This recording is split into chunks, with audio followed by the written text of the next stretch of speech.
188 सामाजिक मनोविज्ञान के अनुप्रयोग, इसका क्या रहेगा, चैप्टर नंबर 10 रहेगा, यानी यूनिट नंबर जो हमारा 10 रहेगी ये रहेगी। इसमें जो रहेगा, इसमें 2 पॉइंट ही बहुत ज़्यादा इंपॉर्टेंट है, ठीक है, 2 या 3 पॉइंट आपके एग्जाम के पॉइंट ऑफ व्यू से बहुत ज़्यादा इंपॉर्टेंट। पहला क्या है, क्वेश्चन बनता है, मैं बता देता हूँ क्वेश्चन क्या आएगा, ध्यान से सुनिएगा।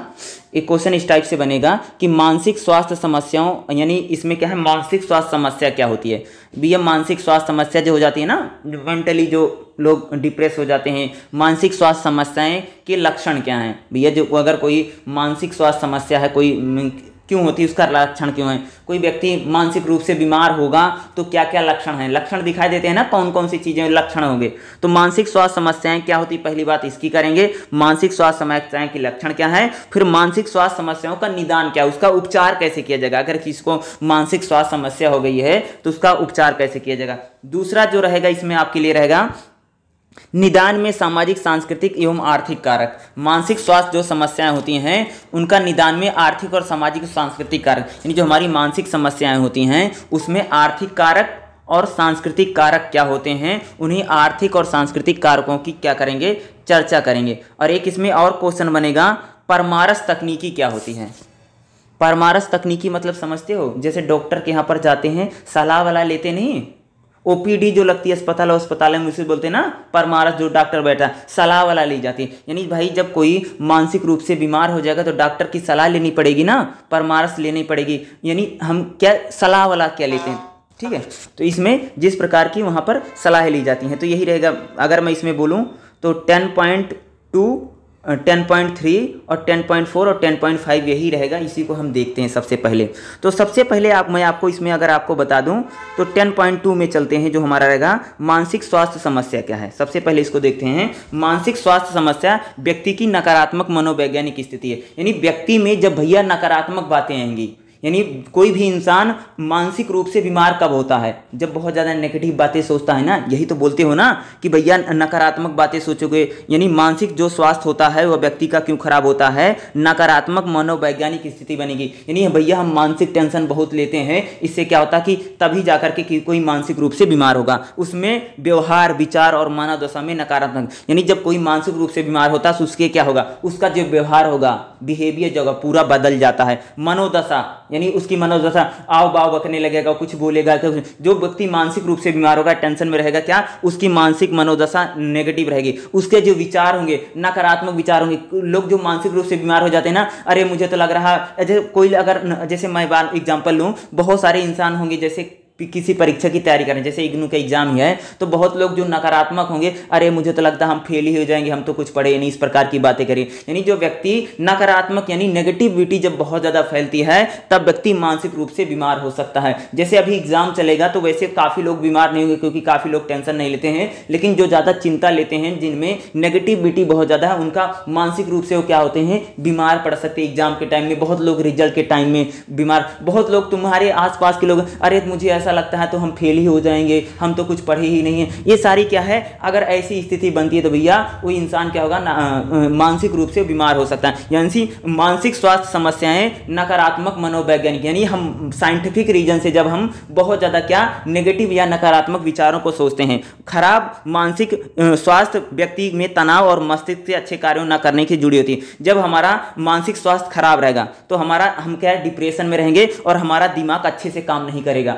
जब हम मान लो कोई व्यक्ति बहुत ज़्यादा टेंशन लेता है, उसका दिमाग काम नहीं करता, बोलते नहीं टेंशन में दिमाग ही नहीं काम करता। वही कह रहे हैं कि अगर आपका मानसिक स्वास्थ्य खराब है तो व्यक्ति में तनाव और मस्तिष्क उसका काम नहीं अच्छे से करेगा। मानसिक स्वास्थ्य समस्या को आमतौर पर स्वास्थ्य की खराब स्थिति से जोड़ा जाता है। अगर किसी का मानसिक स्वास्थ्य खराब है, ठीक है, मानसिक रूप से अगर वह बीमार है तो उसका जो हेल्थ होगी वह खराब हो सकती है। ऐसी स्थिति किसी व्यक्ति की मानसिक और भावनात्मक स्थिति बदतर स्थिति में यानी जो मानसिक स्वास्थ्य होता है वह बताता है किसी व्यक्ति की मानसिक और भावनात्मक स्थिति क्या है, उसमें जब परिवर्तन आता है या भावनात्मक रूप से, कई बार हम भावनात्मक रूप से तो बीमार पड़ जाते हैं, ये होता है। अकेलापन देखो मानसिक जो होती है, मानसिक स्वास्थ्य कैसे खराब होगा भैया, अगर कोई अकेला व्यक्ति रहता है, आप अकेले रहोगे तो क्या होगा, मानसिक रूप से बीमार पड़ जाओगे। अब मान लो तुम घर में अकेले रहते हो, ना कोई बोलने वाला ना चालने वाला, तो क्या होगा, इंसान बीमार पड़ जाएगा ना। वही अकेलापन बीमार कर देता। भावना, कई बार हम भावनात्मक रूप से किसी से जुड़ा होता है, हमसे बिछुड़ के चला जाएगा तो बीमार हो जाएगा इंसान। जैसे बहुत सारे लोग क्या, किसी से आपके संबंध, मान ली किसी की शादी हुई, शादी टूट जाएगी तो क्या होगा, लोग मानसिक स्थिति में बीमार, डिप्रेशन में चला जाता है ना। जैसे संबंध टूट गया, किसी से रिलेशन टूट गया, यानी भावनात्मक रूप से उनको, बहुत लोग उदासी, अगर आप में उदासी है तो मानसिक रूप से बीमार हो सकते हो भाई। अवसाद है, या कह सकते हैं चोट है, करीबी लोगों की मृत्यु हो जाती है, या रिश्तों में अगर अनबन आ जाती है। अगर रिश्तों में अनबन है तब भी हमारा क्या होता है, मानसिक स्वास्थ्य खराब हो सकता है, या मानसिक स्वास्थ्य इसके कारण हो सकता है। आतंकी हमला है, अवसाद है, फोबिया है, या ये सारी मानसिक स्वास्थ्य समस्याएं होती हैं। यानी ये सभी क्या है, हमारी मानसिक स्वास्थ्य समस्याएं होती हैं, या मानसिक स्वास्थ्य समस्याएं इससे जुड़ी हुई हैं। फोबिया मतलब समझते हैं, किसी लोगों को अलग अलग फोबिया हो जाता है, बीमारी होती है। विफलता, कई लोग अगर प्रयास कर रहे हैं, अगर विफल हो गए तो डिप्रेशन में चलाएंगे, उससे भी हमारा मानसिक स्वास्थ्य खराब हो सकता है। आमतौर पर निम्नलिखित कारक मानसिक बीमारी में योगदान, यानी मानसिक बीमारी में कौन कौन से कारक योगदान देते हैं भाई। पहला है जैविक कारक। जैविक कारणों से हम क्या होते हैं, मानसिक स्वास्थ्य हो सकता है। यानी जैसे हमारा हार्मोन से भी ये क्या हो सकता है कि हमारा मानसिक स्वास्थ्य खराब हो सकता है। कुपोषण से, भैया अच्छा खाना पीना नहीं खाओगे तो क्या होगा, बीमार पड़ जाओगे ना, मानसिक स्वास्थ्य खराब रहेगा। यानी जैविक कारणों से क्या होता है कि हमारा मानसिक स्वास्थ्य खराब हो सकता है, या मानसिक रूप से व्यक्ति बीमार पड़ सकता है। व्यक्तिगत अनुभव से, अगर जीवन में कोई घटना, अनहोनी घटना हो जाती है, यानी व्यक्तिगत अनुभव से भी हमारा क्या होता है, मानसिक स्वास्थ्य पर आघात पहुंचता है, मानसिक रूप से बीमार पड़ सकते हैं। दूसरा, परिवार के इतिहास में, परिवार में कई बार क्या होता है, कोई लड़ाई हो गया, झगड़ा हो गया, परिवार में किसी प्रकार का टेंशन का माहौल है, तो भी क्या होता है, व्यक्ति बीमार पड़ जाए, मानसिक रूप से वह बीमार पड़ सकता है। अब हम देखेंगे मानसिक स्वास्थ्य समस्याओं के लक्षण क्या हैं। जो मानसिक स्वास्थ्य समस्याएं होती है उसके क्या क्या लक्षण हैं। लक्षणों की अगर बात करेंगे तो चिंता होना। मानसिक स्वास्थ्य समस्याएं कब होगी, जब व्यक्ति बहुत ज्यादा चिंता रहेगा, डिप्रेशन में रहेगा, चिंता करेगा, किसी भी चीज की टेंशन लेना, चिंता और अत्यधिक भय। कई बार लोगों को डर लगता है ना, कई लोगों को चिंता होगी, एग्जाम आने वाला, कई लोगों को डर लग रहा होगा, परीक्षा याद नहीं किए, परीक्षा में फेल हो जाएंगे, इससे का मानसिक स्वास्थ्य समस्याओं का लक्षण है। दूसरा, डिप्रेशन हो जाना या मनोदशा की स्थिति खराब होना, इससे भी क्या होता है, मानसिक स्वास्थ्य के लक्षण है। ठीक है। विचित्र विचार, कई लोगों में विचित्र विचार आते हैं, ऐसा हो जाएगा, वैसा हो जाएगा, नेगेटिव विचार बहुत ज्यादा, इससे भी हमारा मानसिक स्वास्थ्य क्या होता है, ये लक्षण है। आत्मघाती विचार या आत्महत्या का, कई लोग भैया सुसाइड करने का प्रयास करते हैं ना। जब डिप्रेशन में चला जाता है इंसान, सुसाइड करने का प्रयास करता है, तो इसका मतलब वो व्यक्ति क्या है, मानसिक रूप से बीमार है। ठीक है। प्रेरणा की कमी, कई बार उत्साह में कमी हो जाना भी मानसिक स्वास्थ्य रूप से व्यक्ति बीमार हो सकता है। यानी आप में पहले बहुत ज्यादा उत्साह था किसी भी चीज को लेकर के, मान लो किसी बच्चे को पढ़ाई को लेकर के बहुत ज्यादा उत्साह रहता था, लेकिन अब बच्चे को किसी प्रकार का उत्साह नहीं बचा है। यानी प्रेरणा में, किसी काम को करने में अगर आपकी जो प्रेरणा की, पहले आप बहुत अच्छा करते थे लेकिन आप नहीं कर रहे हैं, यानी आपका जो मानसिक स्वास्थ्य है वह धीरे धीरे खराब, इसका लक्षण है।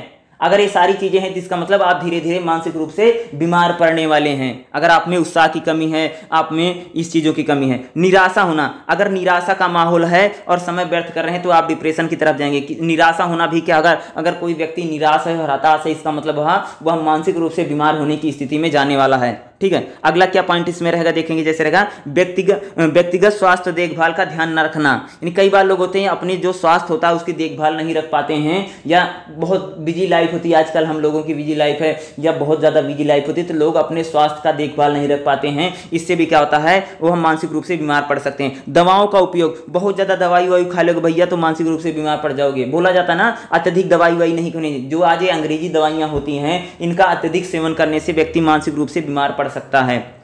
जीवन शैली में कई बार हमारी जो लाइफ स्टैंडर्ड है, जीवन शैली है, अगर उसमें परिवर्तन हो सकता है या उसमें किसी प्रकार का चेंज होता है, यानी हमारी जीवन शैली में असंयोग से भी हमारा क्या होता है, प्रयास। जो भ्रम और मिथ, कई बार पाखंडी होने, भ्रम की स्थिति है, विश्वास है, इस चीज़ों से भी क्या हो सकता है, हमारा मानसिक स्वास्थ्य वो खराब। ये सारे क्या है, मानसिक स्वास्थ्य के खराब होने, यानी हम जो व्यक्ति अगर कोई मानसिक रूप से बीमार हो उसके क्या है, लक्षण है। ठीक है। ये सारे लक्षणों की मैं बात कर रहा हूँ। ठीक है। अगला देखना इसमें क्या क्या है। अवास्तविक आवाज़ें सुनाई देना। बहुत सारे लोगों को कहते हैं ना, मुझे डरावनी डरावनी आवाज़ें सुनाई दे रही हैं। बहुत बोलते हैं रात में भूत आता है, या ऐसी पुरानी पुरानी बातें करते हैं। किसी को अवास्तविक यानी झूठी या काल्पनिक बातें करना या काल्पनिक आवाज़ें सुनाई देती हैं। अगर ऐसे व्यक्ति को बहुत बोलेगा अरे भूत आ गया भूत आ गया, कुछ लोगों को अंधेरे में सपना दिखाई देता है, या कुछ लोगों को इंसान खड़ा है, या रात में डरावनी आवाज़ें सुनाई दे रही हैं, इसका मतलब वह व्यक्ति धीरे धीरे मानसिक रूप से बीमार होने की स्थिति में जा रहा है।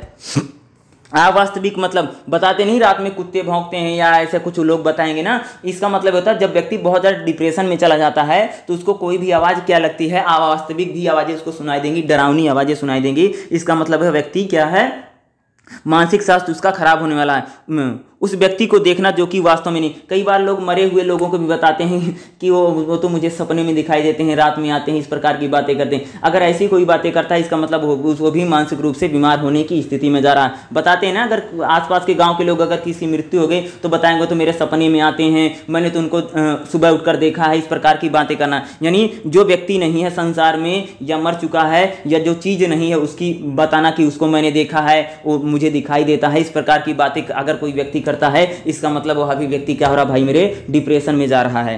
दूसरा, दूसरों से लड़ना या चिल्लाना। कई बार व्यक्ति बहुत ज़्यादा लड़ाई वड़ाई, जब डिप्रेशन रहता है ना, या हम मानसिक स्वास्थ्य अगर हमारा खराब होगा या खराब होने की स्थिति में है तो हम लड़ाई झगड़ा बहुत करें, यानी छोटी छोटी बातों पर गुस्सा हो जाना, चिल्लाना, चीखना, ये सारा का मानसिक स्वास्थ्य खराब होने की क्या है, हमारी स्थिति की ओर ही क्या करता है, यह इशारा करता है। अगर इस प्रकार की अगर किसी भी व्यक्ति में आपको लक्षण दिखाई देते हैं तो इसका मतलब है भैया मानसिक रूप से बीमार होने की स्थिति में जा रहा है। ठीक है। स्वयं को नुकसान पहुंचाना, कई लोग सुसाइड कर लें, ये भी क्या होता है, मानसिक रूप से बीमार है। अगर कोई सुसाइड करता तो बोलते नहीं वो तो भैया मानसिक रूप से बीमार थे, पागल थे। मानसिक रूप से बीमार का मतलब होता है कोई व्यक्ति जब मानसिक मनोस्थिति यानी उसका भैया दिमाग खराब हो गया है, यदि माइंड काम नहीं कर रहा है, तो बोलते हैं ना कई लोग खुद सुसाइड कर लेते हैं या खुद आत्महत्या का प्रयास करना या दूसरों को कई बार घायल कर देना। कई बार जो व्यक्ति दूसरों पर हमला उमला कर देते हैं बताते हैं उनका मानसिक स्वास्थ्य खराब है। यानी अगर कोई व्यक्ति दूसरों पर हमला कर देता है या स्वयं को नुकसान पहुंचाता है तो इसका मतलब ये भी हो सकता है कि उसकी मानसिक स्थिति खराब हो चुकी है। ये सारी चीजें क्या है, मानसिक स्थिति खराब होने की क्या है, लक्षण है। सबसे महत्वपूर्ण लक्षण आमतौर पर दो समूहों में बटा हुआ है, न्यूट्रिक और विलक्षण। मानसिक न्यूट्रिक का लक्षण होता है भावनात्मक अनुभव। कई प्रकार हमें भावनात्मक, जैसे हमें भैया घबराहट होती है, चिंता होती है, इस प्रकार से अगर कोई व्यक्ति, किसी व्यक्ति में अवसाद है यानी चिंता, डिप्रेशन में जा रहा है और घबराहट होती है तो इसका मतलब है वह व्यक्ति मानसिक रूप से बीमार होने की स्थिति में है। अगर किसी में विलक्षण है, जैसे लक्षण यानी उचित कामकाज की अनुपस्थिति है या उसमें सुनने में, सूंघने में, संवेदनाओं में या इस प्रकार की स्थिति में क्या होता है, उसके जो विचार है वस्तु को देख करके डर जाता है या अप्रासंगिक बातें करता है या विचित्र प्रकार की लोग बातें। कई लोग ऐसे होते हैं जब मानसिक रूप से बीमार हो जाते हैं ना, अलग अलग टाइप की बातें करने लग जाते हैं, पागलों की तरह बात करने लग जाएंगे, यानी उनका दिमाग खिल जाएगा, सटक जाएगा। कहने का मतलब होता है कि ऐसी बातें करेंगे जो रियल में नहीं है या जो जिसका सिर पैर नहीं, इस प्रकार की बातें, यानी बिना बात की बातें करना, यानी बिना सर पैर की बातें भी करने लग जाता है इंसान जब उसका मानसिक स्वास्थ्य खराब होना। ये सारी चीजें क्या है, मानसिक स्वास्थ्य अगर खराब होना है, ये सारे लक्षण हैं जो मैं अभी बोल रहा हूं। ठीक है। अब हम बात करेंगे मानसिक स्वास्थ्य समस्याओं का निदान कैसे किया जा सकता है, यानी कि अगर किसी व्यक्ति का मानसिक स्वास्थ्य खराब हो गया है तो उसका दवाई कैसे किया जाएगा, भैया इलाज कैसे किया जाएगा। तो मानसिक स्वास्थ्य समस्याओं का निदान कैसे करेंगे, तो पहला जो निदान करोगे, निदान परीक्षण। सबसे पहले क्या कराओगे, उसको स्क्रीनिंग करवाओ। अगर किसी को पता चलता भैया कि फलाने हमारे घर में कोई व्यक्ति है जो मानसिक रूप से बीमार हो गया, उसका निदान परीक्षण यानी चिकित्सा रोगी के इतिहास में लक्षण, स्वास्थ्य और स्थिति का विश्लेषण, उन समस्याओं की पहचान करने के लिए मानसिक स्वास्थ्य समस्याओं का कारक बनते हैं। तो सबसे पहले यानी निदान परीक्षण का मतलब होता है, यह मैं थोड़ा बता देता हूं, निदान परीक्षण का मतलब होता है स्क्रीनिंग करवाना। अगर कोई व्यक्ति बीमार है, तुमको पता चलेगा कि हमारे घर में कोई मानसिक रूप से बीमार है, तो उसकी सबसे पहले पता करवाओ कि मानसिक रूप से बीमार है कि नहीं है। यानी सबसे पहले निदान परीक्षण यानी डॉक्टर को लेकर के जाकर के उसकी जांच करवाई जाती है। प्रयोगशाला परीक्षण कहता है, किसी भी बीमारी के निदान के लिए स्क्रीनिंग की जाती है, इसका पता लगाया जाता है। क्या की जाती है, प्रयोगशाला परीक्षण का मतलब होता है कि जैसे कोई व्यक्ति मानसिक रूप से बीमार है तो उसका पहले क्या जाएगी, स्क्रीनिंग की जाएगी। निदान परीक्षण, चिकित्सा रोगी के इतिहास, लक्षण, यानी उसमें क्या क्या लक्षण है, अगर कोई व्यक्ति मानसिक रूप से बीमार है तो पता चल गया कि मानसिक रूप से बीमार है, फिर उसका क्या किया जाएगा, उस रोगी के लक्षण देखे जाए, कौन कौन से लक्षण है, या वो जो स्थिति उसकी खराब है उसका विश्लेषण, उसकी समस्याओं को जाना जाएगा तथा उसके मानसिक समस्याओं के कारण को जानने का प्रयास किया जाता है। तो सबसे पहले बीमारी का पता लगाया जाएगा, प्रयोगात्मक परीक्षण, फिर निदान परीक्षण, फिर मनोवैज्ञानिक हस्तक्षेप किया जाएगा। अगर किसी व्यक्ति का मनोवैज्ञानिक रूप से बीमार है तो उसका कैसे इलाज भी किया है, मनोवैज्ञानिक तरीके से हस्तक्षेप। देखो, मानसिक समस्या के निवारण हेतु मनोवैज्ञानिक या अन्य चिकित्सकों के साथ लेकर के मनोवैज्ञानिक हस्तक्षेप का प्रयोग, यानी क्या कर, फिर अगर कोई व्यक्ति मानसिक रूप से उसको समस्या है तो मानसिक रूप से यानी डॉक्टरी उसको सलाह दी जाती है या फिर उसको दवाई उसकी कीजिए। तो सबसे पहले क्या किया जाए, उसके बीमारी का पता लगाना, स्क्रीनिंग करना, फिर उससे किस प्रकार की मानसिक समस्याएं हैं उसका भी पता लगाया जाता था, उसमें व्यक्ति में कौन कौन से लक्षण उसको जाना जाएगा, फिर उसका इलाज किया जाता। तो ये 3 प्रकार के, अगर कोई व्यक्ति मानसिक रूप से बीमार है तो सबसे पहले उसका क्या भाई किया जाएगा, उसका निदान क्या किया जाता है, निदान परीक्षण किया जाएगा, यानी सबसे पहले बीमारी का पता लगाया जाएगा, फिर बीमारी के कौन कौन से लक्षण हैं, फिर उसमें मनोवैज्ञानिक चिकित्सा, यानी जो मनोवैज्ञानिक डॉक्टर होते हैं या जो स्पेशलिस्ट होते हैं उनसे सलाह ली जाएगी, उनसे मशवरा लिया जाएगा और फिर उसका इलाज करवाया जाता है। यही सारी चीजें। मानसिक स्वास्थ्य समस्याएं जो होती हैं, क्वेश्चन क्या आएगा, मानसिक स्वास्थ्य समस्याओं और इसके लक्षणों का वर्गीकरण कीजिए, इनके निदान बताइए, यानी इसका इलाज कैसे किया जा सकता है। ठीक है, यही था। अगला जो हमारा क्वेश्चन रहेगा, निदान का मतलब समझ गए, यानी किसी चीज की निदान का मतलब होता है उपचार में। ठीक है, निदान में सामाजिक, सांस्कृतिक और आर्थिक कारक बताओ, यानी जब हम क्या करते हैं, जब हम भैया इलाज करवाते हैं मानसिक रूप से अगर कोई व्यक्ति बीमार है तो निदान में सामाजिक, सांस्कृतिक और आर्थिक कारक क्या हैं। तो सबसे पहले देखेंगे सामाजिक सांस्कृतिक। देखो, मानसिक स्वास्थ्य समस्याओं के निदान में यानी उसका इलाज करवाने में सामाजिक, सांस्कृतिक और आर्थिक कारक की चर्चा आवश्यक है। देखो, सामाजिक सांस्कृतिक वह ढांचा है जो किसी की सामाजिक या सांस्कृतिक वातावरण में मानव का व्यवहार पर केंद्रित है, क्योंकि जो व्यक्ति है अगर वह मानसिक रूप से बीमार हो रहा है तो उसका रीजन कहीं कहीं सामाजिक और सांस्कृतिक रूप से जुड़ा होगा। अगर हम डिप्रेशन में जाते हैं तो अगर कोई व्यक्ति डिप्रेशन में जाता है तो उसका जुड़ाव कहीं कहीं उसकी सामाजिक समस्याएं से और कहीं के सामाजिक, या क्योंकि समाज में रहता है ना, अगर कोई व्यक्ति डिप्रेशन में जाएगा, अगर कोई व्यक्ति तनाव में चला जाता है या मानसिक रूप से बीमार हो जाता है, उसका कहीं कहीं जो लिंक है जो है वह समाज से और सांस्कृतिक रूप से जुड़ा होगा। प्रत्येक व्यक्ति सांस्कृतिक संदर्भ में रहता है, क्योंकि हर व्यक्ति क्या रहता है, समाज में रहता, सांस्कृतिक संदर्भ में रहता भैया, जिसे वह खाने की आदत हो, नींद का पैटर्न हो, व्यक्तिगत इच्छा हो, वातावरण हो, विकासशील जैसे क्रियाओं को क्या करता है, समाज में करता है। जैसे खाना पीना रहना, हर व्यक्ति क्या करता है, समाज में ही रहता है और समाज में अपने आवश्यक कामों को करता है। मनोवैज्ञानिक, मनोचिकित्सक और मनोवैज्ञानिक किसी भी व्यक्ति के परिवार के इतिहास या उसके समाज के इतिहास से संबंधित जानकारियां प्राप्त करने की कोशिश करेगा। अगर कोई व्यक्ति मानसिक रूप से बीमार होता है ना, तो जो डॉक्टर होगा जो उसका इलाज करेगा तो सबसे पहले देखेगा कि व्यक्ति कहां पर रहता है, इसका घर की स्थिति कैसी है, इसका परिवार का स्थिति, इसके फैमिली में कैसा कंडीशन है, इसके फैमिली को इसके कैसे बात करते हैं, इसके दोस्त नात रिश्तेदार कैसे हैं। यानी अगर आप किसी का मानसिक इलाज करोगे तो सबसे पहले क्या जानना पड़ेगा भैया, उसकी सामाजिक स्थिति कैसे है, उसका घर का माहौल कैसे है, उसके बीवी बच्चे माता पिता उससे कैसे व्यवहार करते हैं, क्योंकि ये सारी चीजें क्या करती हैं, किसी व्यक्ति के मानसिक स्वास्थ्य पर बहुत ज्यादा असर डालते हैं। यानी इस चीज को जानने या प्राप्त करने की कोशिश। अगर किसी व्यक्ति का उपचार किया जा रहा है तो सबसे पहले उसकी सामाजिक स्थिति कैसी है, उसकी सांस्कृतिक स्थिति कैसी है, उसके घर का माहौल कैसा है, यह जो व्यक्ति कह सकते हैं मानसिक रूप से बीमार है उसके लिए बहुत ज्यादा आवश्यक होगा। ठीक है, आगे देखेंगे इसमें क्या रहेगा, आगे देखिए आगे क्या है। ठीक है, व्यक्ति को अपनी संस्कृति पर अटूट विश्वास, सामाजिक मुद्दों और मानव स्वास्थ्य की उसकी बीमारी पर सीधा, यानी व्यक्ति, हर कोई जो इंसान होता है भैया अपनी सभ्यता से, अपनी कल्चर से क्या बहुत ज्यादा जुड़ा रहता है। तो इसीलिए किसी व्यक्ति का अगर मानसिक इलाज करना है तो सबसे पहले उसके सामाजिक स्थिति, सामाजिक मुद्दों उसको जानना पड़ेगा, तभी हम उसकी बीमारियों का, क्योंकि व्यक्ति का जो सांस्कृतिक और सामाजिक परिवेश है वह उसके दिमाग पर बहुत ज्यादा प्रभाव डालता है, उसके स्वास्थ्य पर। इसीलिए हमें किसी व्यक्ति का मानसिक इलाज करने से पहले उसके सामाजिक और सांस्कृतिक चीजों को देखना पड़ेगा। अब हम देखेंगे सामान्यतः समाज में व्यक्ति बिना जाने पहचाने भी दूसरों को तरह तरह की दवा लेने का सुझाव समय समय पर देते रहते हैं। क्या बोल रहे हैं, ये कह रहे हैं कि जैसे ना अगर मान लो किसी बीमार हो जाता ना, बीमार में उसको डॉक्टर ने दवाई बता रखी तो बता फलानी वो दवाई मैंने खाई थी, मैं तो ठीक हो गया, तुम भी वही दवाई खा लो। आपने समाज में देखा होगा ना, क्या करें, सामान्यतः समाज में व्यक्ति बिना जाने पहचाने दूसरों को तरह तरह के दवाई देने की सलाह देते हैं। अगर कोई बताएगा मेरे पैर में दर्द है तो अगर उसके आंख में दर्द रहा होगा वो दवाई खाएगी ना, तो बता देंगे तुम्हारे पैर में दर्द हो तुम भी वही दवाई खा लो। यानी आज हमारे समाज में क्या होता है, अगर कोई व्यक्ति बीमार होता है तो दूसरे व्यक्ति उसको क्या उसका इलाज होगा जानते भी नहीं, लेकिन उसको सलाह जरूर देंगे, फलानी दवाई खा लेना, फलाना इलाज करवा लेना, पेड़ के पत्ते तोड़ लाना, इस प्रकार के उनको इलाज बताते रहते हैं। ठीक है, उदाहरण के लिए मामूली सिरदर्द होने पर किसी व्यक्ति को उसके परिवार या अन्य लोगों द्वारा सुझाई गई दवा मिल जाती। अगर आप भी, अगर हम घरों में आग देखेंगे, अगर कोई बताता भैया बुखार हो गया है, खांसी हो गया, जुकाम हो गया है,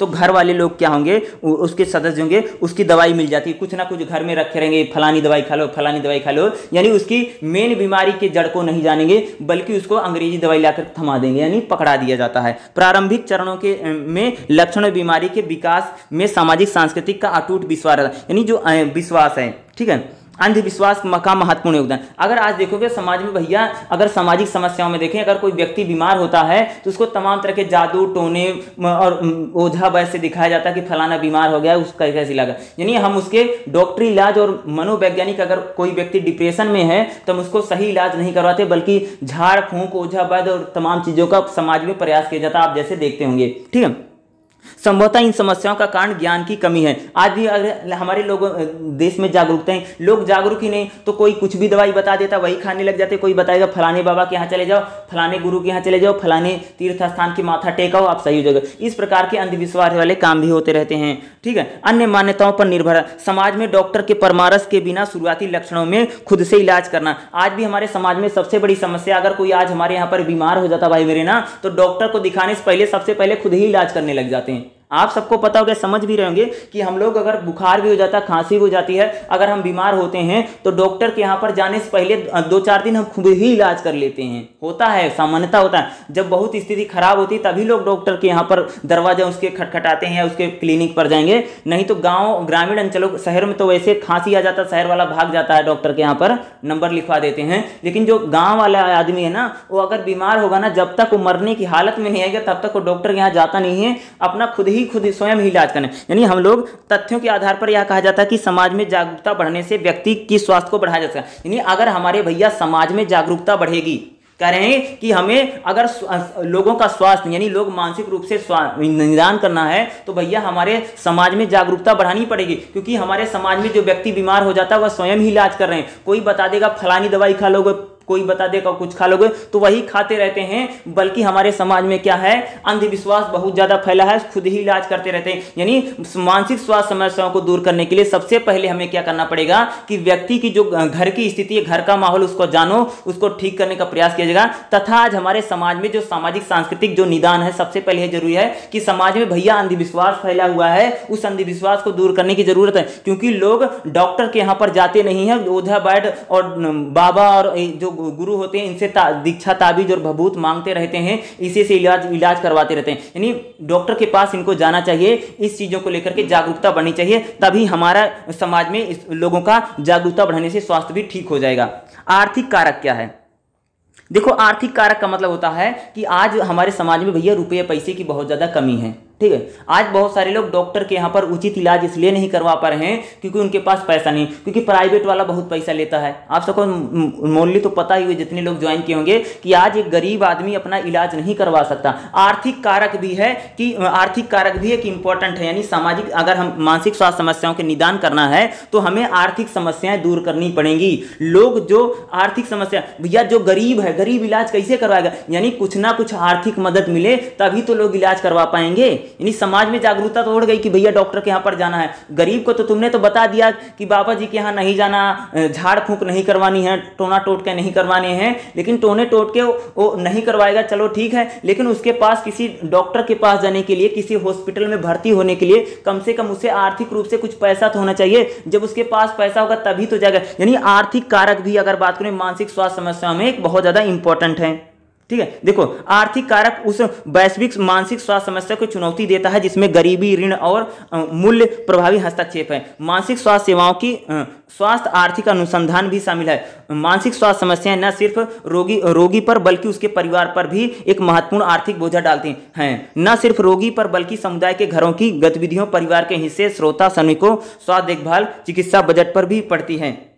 आज देखो जो लोग बीमार पड़ जाते हैं, अगर किसी एक भैया कोई बीमार पड़ जाता ना तो उसके घर की स्थिति भी खराब हो जाती है। अगर किसी के यहाँ पर कोई बीमार पड़ गया तो बहुत पैसा दवाई करवाने में चला जाता है, यानी आर्थिक समस्याएं भी काफ़ी बड़ी हैं। यानी आज जो हमारी मानसिक स्वास्थ्य समस्या है या इलाज करवाने में, अगर हेल्थ इशू में अगर देखें तो अगर किसी के यहाँ पर कोई बीमार पड़ जाता है तो बहुत सारा पैसा उसकी दवाई के पीछे लग जाता है, अन्य प्रकार की प्रॉब्लम भी, अन्य प्रकार की समस्याएं भी आती। यानी आज लोगों के पास आर्थिक समस्या है कि सिर्फ यही नहीं कि लोग जागरूक नहीं है इसलिए वो सही इलाज नहीं करवा पाए। इलाज करवाने के लिए हमें जागरूकता बढ़ानी है, जागरूकता बढ़ाने के साथ साथ हमें आर्थिक मजबूती भी देनी पड़ेगी ताकि लोगों के पास कुछ पैसा हो, कुछ धन हो, ताकि वह जाकर के क्या कर सकें, अपना पैसा लगा सकें और इलाज करवा सकें। यानी क्या करना है, ये भी बहुत ज्यादा इंपॉर्टेंट है, ये भी बहुत ज्यादा जरूरी है। निजी बजट या सरकारी बजट भी प्रभाव डालती है।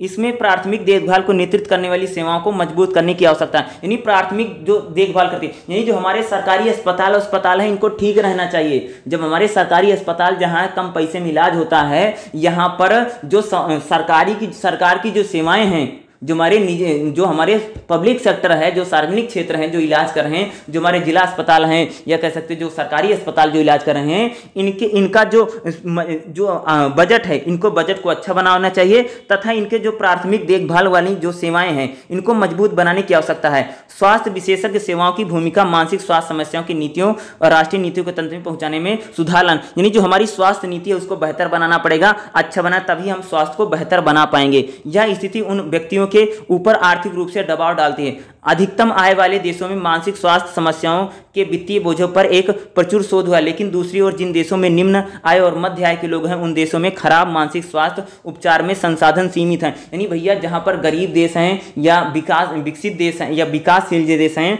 वहां पर जो मानसिक स्वास्थ्य समस्या है उनके इलाज में सबसे बड़ी जो समस्या रही वित्तीय समस्या आती है, धन की कमी है, पैसे की कमी है। यानी कह सकते हैं इससे क्या संसाधन सीमित रहे। कुछ कम आय वाले देशों में मानसिक विकार के दौरान बच्चों को स्कूल में जाना भी बंद कर दिया। यानी कई बार क्या होता है, मानसिक विकार होने के कई बार क्या होता है, बच्चे स्कूल जाना बंद कर देते हैं। यानी मानसिक स्वास्थ्य समस्याओं को अगर ठीक करना है, उपचार करना है, तो हमें आर्थिक समस्याओं पर भी ध्यान देना पड़ेगा, समाज में जागरूकता फैलानी पड़ेगी, इन सारी चीज़ों को क्या हमें करना पड़ेगा। तो ये सारा था। अगला जो हमारा पॉइंट इसमें रहेगा, आप देखेंगे नेक्स्ट जो हमारा रहेगा, मानसिक स्वास्थ्य समस्याओं में मूल्यांकन के लिए मनोवैज्ञानिक, इसका मूल्यांकन जो रहेगा, इसको कैसे भैया मूल्यांकन किया जाए, मूल्यांकन कैसे किया, अभिव्यक्ति परीक्षण के द्वारा किया जाएगा या बुद्धि परीक्षण, व्यक्तिगत परीक्षण और व्यावसायिक परीक्षण और उपलब्धि परीक्षण, इन सारे परीक्षणों के जरिए। यानी बुद्धि परीक्षण का मतलब होता है व्यक्ति की बुद्धि के मापन के कई प्रकार के परीक्षण उपलब्ध हैं। उदाहरण के लिए बिना बुद्धि स्किल के व्यक्तिगत परीक्षण, व्यावसायिक परीक्षण और उपलब्धि परीक्षण,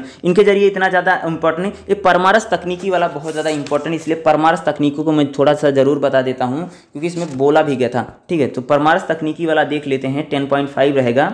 ठीक है, देखिएगा, परामर्श एक ऐसी तकनीकी है जो एक कुशल मनोवैज्ञानिक के माध्यम से लोगों में प्रेरणा, उत्साह वृद्धि और मार्गदर्शन करती है। यानी परामर्श जो सलाह ली जाती है एक ऐसी तकनीकी है जो लोगों में मनोवैज्ञानिक जो समस्या है लोगों में क्या करती है, ये उत्साह, प्रेरणा, वृद्धि आदि का मार्गदर्शन करती है। यह एक ऐसी प्रक्रिया है जिसमें व्यक्ति के साथ मनोवैज्ञानिक एक संबंध विकसित करते हुए उस व्यक्ति का क्लिनिक का साक्षात्कार करते हैं, उसके बारे में कई जानकारियां प्राप्त करते हैं। परामर्श सुझाव सलाह की तकनीकी नहीं बल्कि सहायता से व्यक्ति की उसकी परिस्थितियों से निपटने में तकनीकी सहायता में परामर्शदाता किसी व्यक्ति को उसके तनाव और चिंता को कम करने में मदद करता है और उसे सामान्य जीवन में वापस लाने की मदद करता है।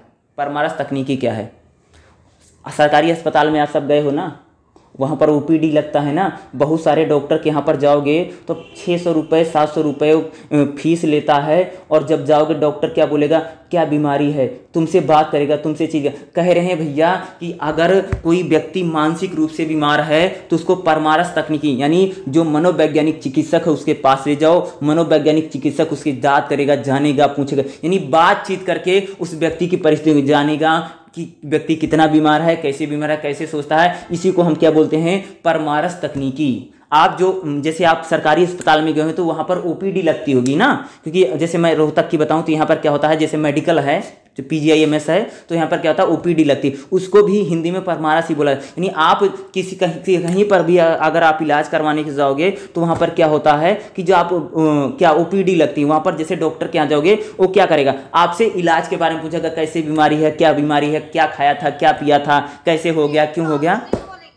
ठीक है, काउंसलिंग, हाँ वही काउंसलिंग ही की जाती है, ठीक है। तो परामर्श तकनीकी जो लगती है यहाँ पर पूरी तरीके से, यानी हाँ वो काउंसलिंग ही सेक्शन में आता है, तो पूरी तरीके से उसकी काउंसलिंग, यानी आप जब जाएंगे तो डॉक्टर क्या करेगा, आपसे जांचेगा, पूछेगा क्या भैया कैसे बीमार हो गए थे, कब बीमार हो गए थे, क्या रीजन है, क्या दिल उल धड़कता है या धड़कन कैसे बढ़ जाती है या सांसें चलती हैं, इस प्रकार की दुनिया भर की वो बातें पूछेगा। यानी परामर्श तकनीकी का मतलब होता है कि हम जब डॉक्टरी सलाह लेते हैं समय समय पर करवाई जाती है, भैया 1 हफ्ते के बाद आना है, 15 दिन के बाद जाना है, महीने के बाद जाना, उसको जैसे ज़रूरत होगी उसके अनुसार क्या करता है वह समय समय पर बुलाते रहते हैं, ठीक है, कि इतने दिन बाद आ जाना, 10 दिन बाद आना, 15, ये समय समय पर उसको ज़्यादातर परामर्श तकनीक का मतलब बातचीत के जरिए ज़्यादा की जाता है। दूसरा इसमें दवाइयों का भी प्रयोग है, ऐसा नहीं कि सब बातचीत से ही काम हो जाएगा, दवाई खाने को नहीं देगा, दवाई खाने को भी मिलती है, ऐसा नहीं दवाई नहीं चलती है, दवाई भी होती है, लेकिन इसमें ज़्यादातर बातचीत के माध्यम से या प्रॉब्लम को डॉक्टर ज़्यादा से ज़्यादा रोगी जो है, मरीज जो है, उससे बातचीत वो ज़्यादा करने की कोशिश करता है, ताकि जो मेन समस्या है, जो मूल समस्या है, उस मूल समस्या को जाना जा सके, ताकि उसका उचित इलाज किया जा सके, उसको किस प्रकार की समस्या है, यानी उसका जैसे खराब संक्रमण है, क्रोध है, केंद्रित ना कर पाना, किसी संबंध की मृत्यु हो जाना, विवाह से संबंधित समस्या, इस प्रकार से क्या होता है हमारा होता है। जैसे मान लीजिए कई बार क्या होता है कि हमारे जीवन में कई चीजें, जैसे कुछ समस्याएं जैसे होती हैं, खराब संबंध, कई बार हमारे जैसे रिलेशन खराब हो गए तो बहुत लोग डिप्रेशन में चले जाते हैं ना, क्रोध में किसी को, बहुत लोगों को गुस्सा बहुत आता है, या कुछ लोग अपना ध्यान केंद्रित नहीं करते, बोलते हैं ना तो हम तो ध्यान लगाते हैं, हमारा काम में ध्यान ही नहीं लग रहा है, इस प्रकार का समस्या है। किसी संबंधी की मृत्यु हो जाए, को लोग, अगर हमारा दोस्त रिश्तेदार अगर कोई मिल जाता है हमारे घर परिवार में, तो लोग काफी लोग डिप्रेशन में चले जाते हैं, मानसिक स्वास्थ्य खराब हो जाता है। विवाह समस्या, विवाह अगर शादी वादी हो गया तो बीवी लड़ाई झगड़ा जो होता है, इसमें काफी लोग क्या होते हैं मानसिक रूप से बीमार हो जाते हैं, ठीक है। दूसरा व्यवसायिक लक्षण, तो कई बार जो लोग व्यापार व्यापार करते हैं, व्यापारी में घाटा वाटा हो जाता है, जिसमें भी काफी लोग डिप्रेशन में चला जाता है, ठीक है। दूसरा कि इस प्रकार से ये इस प्रकार की समस्या, इस प्रकार में किसी परामर्शदाता की सहायता लेकर के उसमें बातचीत कर अपनी समस्या को कम किया जा सकता है। यानी जो हमारा परामर्शदाता यानी काउंसलर के जरिए, यानी उससे बातचीत करके क्या कर सकते हैं, अपनी समस्याओं को दूर किया जा सकता है। परामर्श कुछ इस प्रकार से लिया जाता है, यानी जो हम यहाँ पर काउंसलिंग परामर्श जो लिया जाएगा, व्यक्तिगत परामर्श, देखो व्यक्ति तो क्या, इस तरह के परामर्श व्यक्ति किसी की मानसिक स्वास्थ्य संबंधियों पर ध्यान केंद्रित, यानी हम व्यक्तिगत रूप से जब हम डॉक्टर से मिले सिर्फ हमारी मानसिक स्वास्थ्य समस्या पर ध्यान करें। वैवाहिक परामर्श, जो परामर्श काउंसलर भी अलग अलग प्रकार के हैं, कुछ जो काउंसलर हैं यानी जो काउंसलर करने वाले हैं कि भैया वैवाहिक समस्या जो होगी उसमें ही काउंसलर करते हैं, ठीक है, जो होता परामर्श दी जाता है। व्यक्तिगत परामर्श का मतलब होता है कि जिसका मानसिक स्वास्थ्य खराब हो गया है, यानी मानसिक स्वास्थ्य किस प्रकार से इसमें आता है कि जैसे डिप्रेशन में चला गया है, ठीक है, डिप्रेशन में चला गया है, या किसी बात का लेकर के बहुत ज्यादा टेंशन है, या आघात पहुंच गया जिसे हम बोलते हैं, ठीक है, इस प्रकार की चीजें हो जाती हैं। दूसरा वैवाहिक परामर्श क्या होता है, देखो वैवाहिक परामर्श का मतलब होता है इस तरह के परामर्श में पति पत्नी के जो मध्य संघर्ष होता है, जो लड़ाई झगड़े होते हैं, शादी वादी जब हो जाता है ना, तो उसमें जो लड़ाई झगड़ा होता है ना, उसको बोलते हैं व्यक्तिगत या वैवाहिक परामर्श, यानी पति पत्नी के बीच जो विवादों को कम करने का प्रयास किया जाता है, यानी वैवाहिक परामर्श वो देता है। पारिवारिक परामर्श, यानी पारिवारिक जो समस्याएं होती हैं उन समस्याओं के समाधान करने के लिए क्या है, पारिवारिक के उसको भी, यानी पारिवारिक परामर्श भी। सामूहिक परामर्श का होता है, इस विधि में एक सामान्य पहचान, एक समस्या को पहचान करके उसके पश्चात, यानी सामूहिक परामर्श का मतलब अगर कोई भी किसी भी प्रकार की समस्या है तो उसको क्या किया जाता है कि उसको पहचान करके क्या है, उन पर सामूहिक रूप से क्या किया जाता है, उसका क्या काउंसलिंग की जाती है, परामर्श या उसका इलाज किया जाता है, बातचीत के जरिए किया। तो परामर्श क्या रहेगा आपके लिए काफी इंपॉर्टेंट है। चैप्टर नंबर 10 था, इसमें जितना भी इंपॉर्टेंट था लगभग मैंने सभी बता दिया, ठीक है।